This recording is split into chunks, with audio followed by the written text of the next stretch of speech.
Welcome back to Magic Stew. I am Liam, and this is... I am Kyle. And we are here to make the video we thought we were making last time. Yes, if you have not checked it out, we did something called Magic Stew After Hours, the anime episode, where Liam and I talk about anime, like the weeb trash that we are, for all of 30-ish minutes, 25-ish minutes. Minutes. But we're talking about standard now. Like we were supposed to. Like we were supposed to. We got off on a good tangent, though. I mean, you get rolling sometimes when you're with your friends. Well, that was like, I've been saying after we were making videos previously, and I would say, we've got to record these conversations we're having. Yeah. We just did. We did, finally. After, what is it now, like 29 videos, 30 videos? I'm not even sure what we're at right now. 27 videos? And we're in the upper 20s or like low 30s, I think, at this point, which is good. I mean, the channel's only, technically the channel's older, but since we this version of revised Magic it, Stew is young. Still very it's only young. like 3 months old. I don't know. I'd have to look at the first video that you It's and a I good thing did. this isn't a child, because if so, we would not be good parents. My son's 3-something. My son does not exist. Yay for not being a parent at 24. I did it. Don't do it at 40 either. No. Trust me, don't do We it at love 40 Owen. either. Oh, he's great, but he's gonna be the death of me. Or at least the death of your cats. Do you see these bags? This is marriage and children, and marriage and a child at 40. That's why I do the children thing whenever Owen. If you ever see me look off camera, I promise it's not because I'm interested in you. It's because Owen usually has some large plastic object that he's using to bash against something else. We're chasing your cat with it. Standard is what we're talking about. So today. right now we are at the tail end of the Ixalan block. Yes. Rivals is going strong, and Dominaria is coming out in April. Oh, cannot come soon enough. Yeah. The return of Richard Garfield.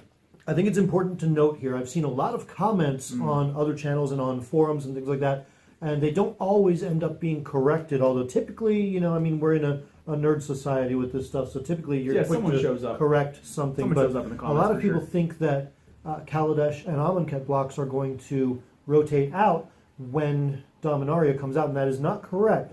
We are rotating in September, which is going to be September of every year until they change it again. Especially with, this is a great segue into one of our first standard developments, and we did do a video on this, but which is excellent for the Challenger decks, which is the first thing that I want to talk about. We did a video, sort of a joint video with the two of us apart, but now that we're in the same place, I just want to reiterate how freaking pumped I am about the Challenger decks, man. Yeah. It's such good value. I had a chance to not dive in depth because I looked at the deck list before I did the video, but sort of like re-look at them and just really think about the amount of value. Like 4 Hearts of Kirin being shelled out in the vehicles list, a copy of Chandra and a copy of Hazoret in red deck wins. I mean, just the value, the competitiveness, the price tag attached to it. I mean, they probably should have done $25, but I mean, 30's a fine price point. Yeah, it's fair. It's That's a great fair entry price point. Yeah, and the thing, Heart of Kirin, great card. When it first came out, I bought 2 of them and I opened 2 of them. I think I bought 2 of them at something, if I remember right, that was like 16 a piece at the time. I was going to say there were like 20 a piece at one point, 25 yeah. a piece at one point. And they're about to hit $1 a piece. Which is good. I'm okay with that, though. Like, again, one of the things that I touched on in the video is a game designer is it's so hard to sort of break that barrier of entry into Magic, especially in comparison to other hobbies, right? I mean, like, someone spends $60 on cards and you tell them, congrats, you get to spend another $300 before you're competitive for 8 months.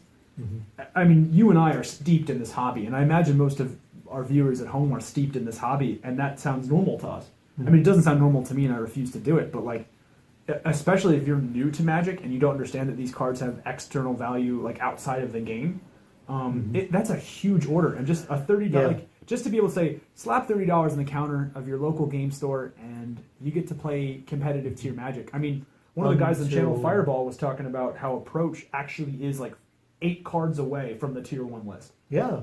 8. Yeah. 4 of them are cycling lands. The Hazoret deck What? is red deck wins with a couple little tweaks. Yeah. Only a couple. It's literally the list. Yeah. But here's the thing. Okay, and this is my only... Awesome. I love it. I love it. Yeah, it's a good product. As long as they print it to death, it's going to be a good product. If I've got any gripe, that gripe is that in September, the majority of those decks are dead. Right. However, What's awesome? Approach is gone. Approach won't be gone. Approach will be gone. Oh, it's right because Amonkhet's Amonkhet gonna rotates rotate with out. Kaladesh. Yeah. Yeah, it does. Oh wow, yeah, you're right. Hazoret will be gone. Hazoret still sees play modern though. The Constrictor will be gone. Yeah, they'll still be. A lot of these will still be good in modern. Absolutely. Chandra still seen play modern as well. Mhm. Heart not so much, but Maybe something will come along someday that will break Heart. I think Smuggler's Or make Copter Heart will be break. broken long before Heart is in modern. Yeah. Oh, absolutely. That card was the is- staple Oh to my that god, deck. So- that card is real strong.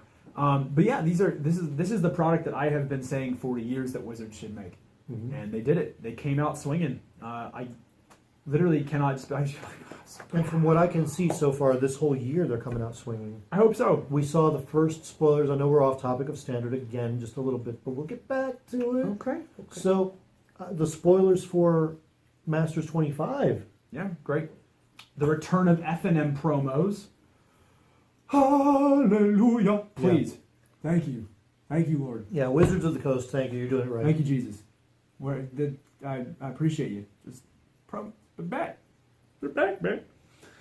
I'm so happy. But So- with the topic of F&M promos, let's talk about the Standard experience now that Rivals has come along. Ixalan sort of came and went quietly into that good night, to put it politely, in terms of its influence on the Standard metagame. Other than contributing with Drowned Courtyard, Drowned Catacombs, and Glacial Fortresses to the meta, it didn't really do a whole lot. Right. So, Rivals has had not a major impact. I think Standard is still being mostly dominated by Amonkhet and Kaladesh cards, but it's creeping in there. Yeah, I Which think is what nice. we're going to see when we lose like Hazoret and Chandra Mhm. and a lot of those power hitter lizards. Power hitter lizards. We're going to have power hitter lizards. We're Power not hitter- losing power hitter lizards. We're going to have power hitter lizards. Power hitter Kind of what I lizard. was trying to get to, but not what I actually said. Power hitter lizard is the name of my Megadeth cover band. Nice. Yes. So, Okay. not a free band name this time. No, it's mine. It's Power yours. hitter lizard. So, That's also what, Galta. I think what we're going to see is that exactly what I'm getting to though. We're going to see like Alpha Regisar really. I mean, oh my god, that's It's a great card. But beast that's to on play against. zero play. It's like $3 now, $2 It does Nothing. great in the decks that it's played in though. But in comparison to Hazoret, In it does comparison nothing. It to does right, nothing. red Right. deck with Right. now. Right. Well, okay, let's put it this way. I built a standard deck. It's green and red. Mm-hmm. It did so good online that I have almost all the pieces in paper now, Nice. and it's going to be my next standard deck. Yeah. Okay, I did not spend a lot of money on it because No. people aren't playing these cards. Yeah. So one of the lessons that we might want to teach right this minute is when we start getting close to rotation, start building for rotation. Mm-hmm. Or start building now, honestly. Yeah. I might be building red-green monsters as well Mm-hmm. at this point, because my deck is entirely Kaladesh based. So that red and green deck that basically takes advantage of the enrage triggers Mhm. is I'm stuck. There, I'm not stuck anymore. Ow. I'm not stuck, but I bashed my knee. I don't even know what's happening. It's a good thing we keep you around for your looks and not your grace. I don't even know Grace. I don't even know who she is. I mean, people keep telling me about her, but okay. So It's okay, buddy. back to Standard. my red and green. I call it my angry stompy Yeah. deck. Okay, Okay. because it's an enraged stompy deck. And I have demolished red deck wins so many times with that deck online. Which is an excellent segue, because what is a good deck and what isn't a good deck has changed a little bit. Red deck wins has, although being stomped by Stompy, has maintained a pretty strong tournament presence, which has been shocking for me. If you, which we should link in this as well. If you go to my discussion on the standard bannings, I thought Ramanop Red was going to fall off the map, and instead, it hasn't. It has just trimmed itself down into a lean, mean damage machine in game one, and then basically sides into like almost mono red mid-range, or mono red almost control. It feels like sometimes with Glory Bringers and Phoenixes. Yeah, depending on who's playing. Yeah. Really, it's, In game two, and then back to the lean machine in game one, game three, if it needs to go to game three.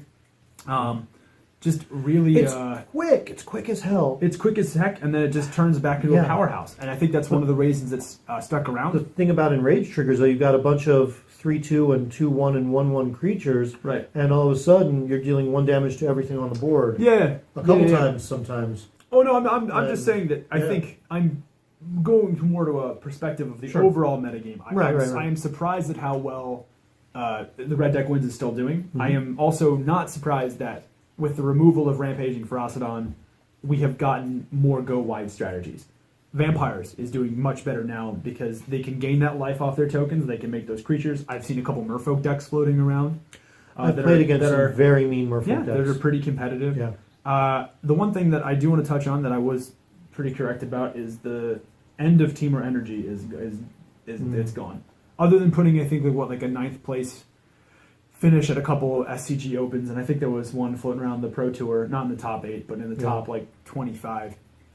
It is Ding Dong, the Witch is dead, Yeah. more or less. But it has been replaced with Grixis Energy, which has remained a consistent and powerful deck. Blue-black Control.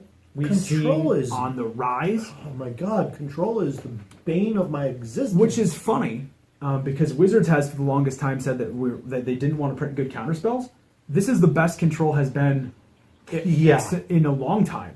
I haven't even... Like with things like Torrential Gearhulk, with Moment of Craving, you've got stuff like Duress and Kitesail Freebooter. Kitesail Freebooter is incredible and well and truly has earned its place as a modern staple in the Humans deck because it's so good in the current metagame. It's insane to think how good Blue-Black Control is right now. And it truly is good. And Search for Azcanta is I'll be nothing honest, but value. having come back to the game, literally coming back to the game on a casual level, literally the week before Eldritch Moon released, Right. okay? And not knowing much at the time, but I've been figuring it out. Yeah. What happened between way back when and Now. Battle Cruiser Magic is what happened. Yeah. I can see that Control was not Right. anything like it. Oh my god, it's Except sick. that now it's got Censor, it's got Supreme Will, it's got Disallow, it's got Essence Scatter, all of which are great. Torrential Gearhulk gives that deck an incredible amount of recursion. Scarab God, an incredible amount of recursion. Great hand disruption. Yeah, it's solid in the sideboard. I'm really impressed with the deck so far. It's a surprising amount of depth and flexibility from a control deck, which Yeah. I'm very impressed by. No matter what deck I'm playing, every single time I see somebody drop a blue mana, I go, oh, Right. It's tough. seriously. I will say though, approach for as competitive as a deck as it is, has dipped down a little bit, both in popularity and I think efficacy. I think because blue black is so good at disruption, and I think because red is so fast, I think that deck has been more not forced out, but definitely is having a harder time doing it. And Godfarrow's Gift as well is I think having a harder time. You can see that in the tournament results.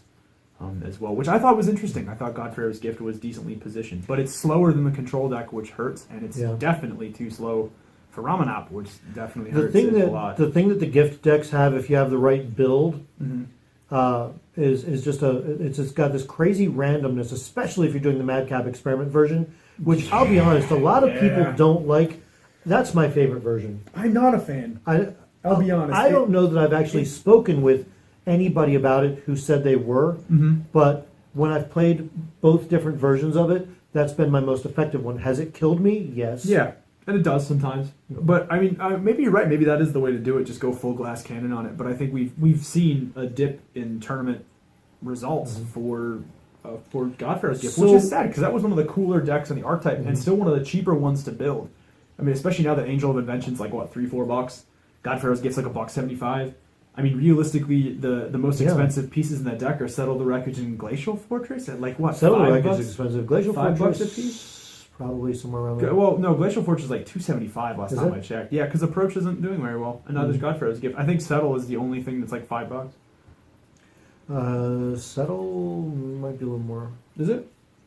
I want to say it was Was that a last I checked, it was Ravnica like pun? 6 or 7.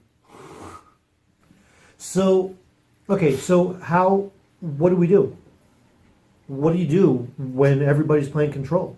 Well, that's on a macro level. So, like on a understanding of your play level, I think you have to think about how your deck is going to play, like strategy wise. For example, I'm still playing Pummeler. I think I have finally managed to get over my Attune ban, strategically, not emotionally. There will always be. I have like a little shrine set up to Attune. Yeah. It's sad. I'm Did just you sad. have your Attunes laminated? And I'm so sad by the loss of Attune. I still think that was a bad ban because Grixis Energy is still a thing. But you could have banned Orla Virtuoso, and then Grixis Energy wouldn't be a tier 1. I'm just saying, didn't have to ban Attune for the Ducks that wanted it, that weren't Teamer. Not mad. I'm not salty at all. Okay, but seriously, on a macro level, I think changing how you approach your game plan is very important. For example, if you know that your opponent is playing a control deck, whether it's the blue-white version of approach or the black-blue version, which in my opinion is the superior one, know that you either have to be faster than them or that you have to main deck certain outs to deal with that. Right. For example, I've seen a couple Constrictor lists now that are running 1 or 2 copies of Kitesail Freebooter, or 2 to 3 copies of Kitesail Freebooter in the main board, which I think is a splendid decision. I think you need that sort of hand disruption. What are they going to do? Okay, you see their hand, you steal a card, they're forced to fatal push your 1/2, and then you still have that added information. So that can impact how you play. For my deck, running the play set of Long Tusk Cubs that I am I just recently added a full playset of Merfolk Branchwalker as well, both to smooth over the draws because of the loss of Attune, and then to give me another aggressive creature. Because sometimes you hit like a 3/2 on turn 2, and they're like, do we push this? And if you've got Blossoming Defense or something up like that, so getting underneath control, I think, is always an option. And I think how you prepare for them in the sideboard is also a very important option. I love the red-green deck. Don't get me wrong. Again, I started playing with red-green Pummeler, but one of the reasons I'm not running red-green now is there's no good ways to side against control in those colors. Your only option really is Prowling Serpapard, which prevents them from countering your guys, creatures. But then you're paying 3 mana for a 4/3 creature that either dies to most of their removal or gets countered or doesn't get countered because it can't be countered, but dies to most of their removal and doesn't really get past things like Gifted Aetherborn, loses to stuff like Vraska's Contempt or Essence Extraction, the 3 mana, deal 3, gain 3. So like stuff like blue, if you're playing blue, a play set of negates, a couple copies of Spell Pierce in your sideboard I think is a necessity. If you are playing black, you should be running Hand Disruption. My recommendation would be some combination of Duresses, yes, or Kitesail Freebooter, or even something along the lines of perhaps even Doomfall, which could be pretty. Doomfall's good. Which could be pretty good as well. I think it's good to have choices. Yes, I think Duress is definitely Duresses and Freebooters are a better option in the sideboard if you're in black. Obviously, again, if you're in blue, negates, Spell Pierces, your own copies of Cancel or Disallow, things of that nature. And if you are playing, or if you're playing something like Mono Red, you are just trying to be faster than them all the time, always. Which is interesting. I've seen a couple of the Mono Red players not transfer into that Phoenix and Glorybringer plan against control for the exact reason that just like, I need to keep my 1-drops in here because I just need to be faster than you. They do actually side out like stuff like Hazorettes because they don't want to get Vraska's Contempts in exchange for like more burn spells, like more shocks or more lightning strikes, things of that nature. So again, managing your sideboard and understanding how your deck wins, I think, is going to be more effective going into this. Yeah, if you went in strong with creatures, but you can pull in a bunch of to the face, and they're like, okay, I've got a to the face thing, but I know he's got these nasty creatures that I got rid of last time. I don't want to burn my counters. Is that a strategy? Potentially, it certainly is potentially, and that's something that you'll need to gauge based on who you're up against. Because one of the big risks when the Esper control list was really big in last season's Standard was if you overloaded the board, you ran the risk of getting fumigated, and you ran the risk of getting settled. If they settle the wreckage, right? Which is like the highway to exile. If one's a path, this is definitely the highway. But with that moving forward, it's not like black doesn't have a suite of solid removal options, like mass removal options. Yahenni's expertise, has been slept on for so long, but as a countermeasure to burn is a spectacular option. Even if you don't side it in against any other deck, it almost feels worth it. Moment of Craving is a spectacular option for the black deck. Killing your Earthshaker Kenra or your Bomat Courier or your Scrap Peep Scrounger and then just gaining 2 life for 2 mana is a surprisingly big game for that deck. And let's not forget, too, that Bantu's Last Reckoning is starting to see a little bit more play as well, and that deserves to be a respected option. Yep. So be cognizant of the fact that like you might get board wiped at some point. I think, speaking as somebody who did play some pretty aggressive red cards at the beginning of the standard season, careful management of your Bomat couriers, I think, is really effective. Yeah. If you watched not the Pro Tour, but there's a Star City Games Open that recently occurred where he popped Bomat Courier and then proceeded to drop Hazaret, On-Crop Crasher, another creature, and then Lightning Strike his opponent's face off of one Bomat Courier, Nice. which was huge. And it wound up being like a big game, I think, for him. So moving forward, I don't know if Control is going to be as heavy a meta as possible as it is. I think as people start to sideboard for it, I think as more players start to find new strategies moving forward, it might be a little bit different. I personally hope that in the next couple of sets they lay off of Control a little bit, simply for the fact that it's so strong right now. Yeah, it is. You know, if you give it too much more, it's going to be the only dominating deck. However, I will say this: if you are a Control player and you would like some good hints, the one thing that I've been seeing a lot of is people are actually going down copies of Censor and then actually going main board more with Essence Scatter and Disallow, which I think is actually a smart decision. So if you are playing Control looking for a little insight, I would ditch your Censors and actually go for more hard counters. It seems to be the direction most of the pros are moving. I think that they're not wrong. Especially considering the fact that decks are starting to be a lot more creature-centric. I agree. And a lot more activated ability-centric, too. Let's not forget that Field of Ruin can be disallowed. Yeah. Which is a beating!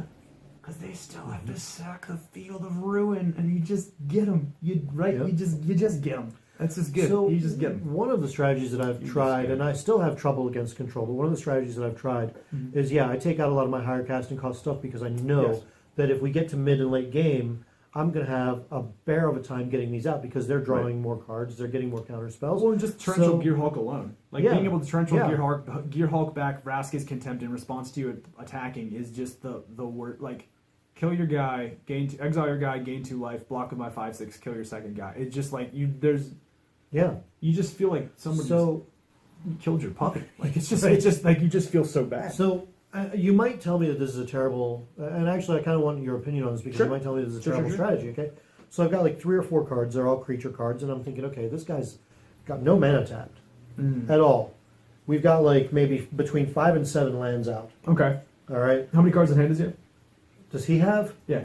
In a good control deck that's doing well and being played right, he's probably got about 4 or 5, maybe 6 cards. Okay. Because he's been drawing. Right. Glimmer of Genius, things like that. Yeah. You know. So, board state typically in this point in time, if it has lasted this long, is going to be that you have no creatures out or very few, maybe 1, and they've got literally nothing out but a bunch of lands that are untapped. Then you lead with the worst creature. You lead with the worst creature. Now, well, actually, you lead with your second worst creature. I think that's a fine option because then if they counter it, maybe they don't have the mana to counter the best thing that you've got in your hand. And if they don't counter it, your second best thing results. And to be completely honest, if they've got 5 or 6 cards in hand and they like 10 untapped mana, you're probably just dead. But hypotheticals aside, I want to move on to a couple sleeper decks that I think we should be on the lookout for as well moving forward. I don't think it's necessarily your version of the dinosaur build, but I do want to touch on Red-Green Stompy moving forward. That is the Rocky Balboa of the deck lists right now. As in, it is a scrappy deck that is putting up decent results, but it's never quite the best one. You know what I'm talking? It's a scrapper. Never quite the best, but it's a scrapper. And it keeps performing adequately, right? Like, we're talking like 8th in a GP. Or like 10th at a Star City Games Open. Or, on the cusp of breaking top 5, you know, at a PPTQ. It's always there. Or top 4 to PPTQ, not top 5. But you get what I'm saying. yeah. Right? It's nipping at the heels. And there's a lot of good weapons that have been printed. I'm talking Rekindling Phoenix, talking Jade Light Ranger, talking Merfolk Branchwalker, talking Regisaur Alpha, I'm talking Carnage Tyrant. I'm just saying, and some relevant mana fixing with Thunderherd Migration, it isn't there yet. But moving forward, I'd be on the lookout for that. Another deck. I know that everything cycles out in September, but I think Vehicles could make a comeback. Mardu Vehicles is in top 8 lists right now. It is, but it's almost never discussed, Mhm. and that I think is part of the problem. I don't see, at least on a local level, certainly not, but on a. But I'm not purely talking about local meta either. I'm talking about tournament results, right? It is in top 8 in a couple tournaments, but it's not nearly what everyone thought it was going to be. Myself included, when I did the band's discussion, I thought Mardu Vehicles was going to snap right back into it because Mardu Vehicles hasn't lost a step. It hasn't lost any of its weapons, except for Smuggler's Copter, and it did just fine without Smuggler's Copter. All of its weapons are well positioned, especially now that it has access to Settle the Wreckage Right. and a bunch of other good stuff from rivals. What I'm saying is yes, it's putting up some tournament results, but much like Red Green Stompy, I don't think people are giving it the attention that it deserves. I think people are talking about Vampires a lot, which is fine. Vampires is a great deck. It's performing very well. I think people are talking a lot more about Blue-Black Control now that it's doing really well. I think people are focusing in on Approach and Godpharaoh's Gift, which are starting to lose a little bit of their followings, but certainly doing fine. I just think that there's not enough people who are ready for Mardu Vehicles, and I know it's doing okay. I don't think it's doing nearly as well as everyone thought it was going to do, and I think the longer that we forget about it, the closer it is. It's like Sauron. Like the longer we forget about it, the closer we are to just getting blitzed by Heart of Kieran's. Not to mention, I just think it's going to happen at some I mean, point. So I think we keep that also- on your radar. I think we also, I don't know what they have planned, obviously, but vehicle is not just a Kaladesh thing. That's You know, true. vehicle now. is in Moving 2 forward. sets now. Yeah. Although not really well done in Ixalan. I get where you're But it's coming there. from. It is there. But I do think it's possible that it could become an evergreen mechanic, especially moving back to Dominaria, where there are airships. Right. That's what I was about to get at. We might which have would be airships that make Oh. Mardu vehicles insane again. Well, Mardu vehicles won't. Well, its weapons it'll be out by the time Dominaria comes out. But Maybe there. I mean, there could be cards that replace. that's true. Yeah. We could see a similar strategy. But I mean, losing you'd lose everything. You'd lose Heart of Kieran. You'd lose the whole core of the deck. But it's possible we could see a vehicle strategy moving forward. That's true. I didn't think about. I just want there to be a Weatherlight vehicle. Please God, make it good. Please make Sky Sovereign look like a little wuss. I want it. I want it. Yep. Dude, you could have it if it's crewed by creatures of 5 or more colors. You win the game. It's Coalition Victory on a stick. Oh man, I want that card now. Wizards. For the record, Let me make that idea. Let me make that. This video didn't get put up, but Kyle and I were sitting here talking one day about Dominaria, and Kyle said, "I want there to be an Urza Planeswalker." I do. And then, I do. not even what was it? The next day. The next day, there was an Urza Planeswalker announced. for Unstable puts out there's an Urza Planeswalker. Just saying. So I love me. Weatherlight's my favorite saga in Magic. So hopefully it's good. Let's see. What have we talked about so far? Challenger decks are great. Blue-Black Control is the best that it's ever been. Keep an eye out for Red Green Stompy and Vehicles, because I think those two are going to make a comeback. I think Merfolk is overrated, but good. That's a mild clip-on towards the end. I just don't think it's as good as Vampires. they If could they're gonna also go for a continue to two- improve upon that in Dominaria and whatever comes after Dominaria. Yes, that's Especially true. considering the fact that when Merfolk made its emergence, It was in Dominaria, yeah. Well, Oh, also wow. in this particular standard, those cards are not rotating out. No, Everything that's before it true. is. Yeah, so we could still have the Merfolk Speculation, tribal we deck. could end up Yeah, with an we- insane We Merfolk could. deck. We could. This would be a good time to reprint Lord of They the could, Atlantis. yeah, exactly. That's what I was about to say. For the Merfolk modern deck, just saying. I think that would make Prof really happy. Make me really happy. I'm pretty close to that deck at this point, and modern's expensive still. One more thing moving forward, if we are going to pick an evergreen mechanic, I would like it to be Explore. I think Explore is one of the best designed mechanics that they have done in a long time. It's not broken. It's not degenerate. Even Jadelight Ranger, which is an undercosted Explore creature, I think is fine. I would just like to see Explore on a lot more cards. I think it is an excellent set mechanic. I think if we ever revisit Zendikar, it'd be great there. I don't want us to revisit Zendikar, but I don't want us to revisit any plane for another 10 years. sick and tired of going back to the same planes over and over and over again. That's a different story. But I think Explore should be there. They have a lot of material that they could cover that hasn't been done over the last 10 years. Yes. Well, I shouldn't say 10 years, but maybe like 5. What evergreen mechanic would you want, Liam? I think this will be a good capstone for the video. What evergreen mechanic would you like? I think that the one that I would like the most, I would love to see Madness. Madness would be fun to see back as well. So we'll leave it at that. What evergreen mechanic would you like? Please tell us know in the comments. Don't forget to like, share, subscribe, hit the little bell, ring our bell, please. Again, leave a comment too, because again, Liam and I read all of them. What did you guys think about the standard one? What are you guys playing in standard right now? Do you think I'm wrong about Red Green Stomp being Marta vehicles? Do you think Blue Black Control is the cancer of the world? I don't, but it's good. Are there any standard decks that you would like to see happen? Are there any cards where you're going through your binder and you say, you know, this card, I don't have the stuff to build it, but I would love to see this happen. Mm-hmm. You know, tell me. I'll get on my subscription and build it and Right. see if it works. You can I don't try it. care. Also, on the topic of Dominaria, let's not forget that Baron Sengir is from Dominaria, so we could also get some good vampires. Ooh, yeah. Yeah. Clickety clack. I Vampires are back. am still rooting for Uncle Istvan Yes. to become a planeswalker. Uncle Istvan Planeswalker, 2018. If I could pick one thing from the set, that would be on my list of top 5 things I'd pick from Dominaria. Uncle Istvan Planeswalker. That would be so sick. He would That'd be be really such cool. a villain. He would All be right. such a good villain. Well, tangents aside, folks, hopefully you enjoyed the video. Again, don't forget to like, share, subscribe, all that jazz, and we will see you next time. As always, thanks for watching. Peace.